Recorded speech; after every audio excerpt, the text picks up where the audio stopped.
Bafethu Twarakatsha sangena Gulukutu sangena sanibonani endlela sezansi. My name is King Ash umfana kakhuzwa phansi eshowe bafethu. Bafethu niyazi nani bafethu ukuthi uKing Ash uhlala ephethe ezimnandi bafethu eyingcokolela eveza yonke into. Niyazi nani i-Ashu TV izokuthulela zonke zenzeka emaphejini abaculi. Bafethu ngithe ngivakashele ephejini kaMroza bafethu ngafica ivideo la umthandeni ecula ingoma kaMroza idlala. Bafethu sengathi usemotweni encoma ingoma kaMroza ethi hayi yazi yamnandi ingoma yebhola.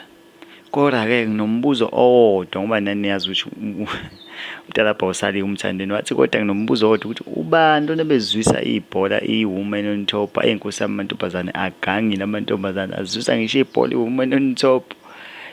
Inkosi uMroza ngiphostile iy'bongela nje ithi ngiyabonga ukuthi uncome ingoma yami mkhaya. Bafethu umthandeni bafethu uyayincokolela bafethu. Uyancokola yambona indaba yempinda angasayingeni bafethu indoda esiyincokolelayo nje bafethu besiyilwela kama siyilwela bafethu nayi le video sizwele ba.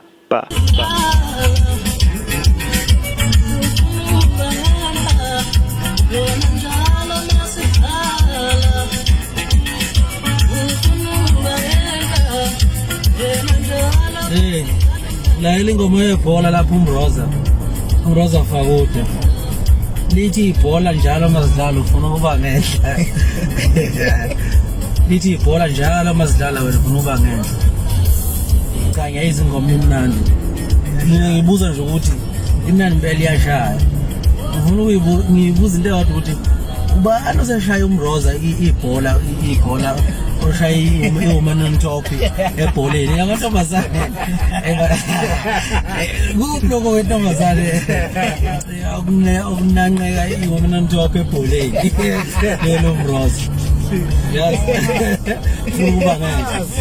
Abafazi yabona befazi.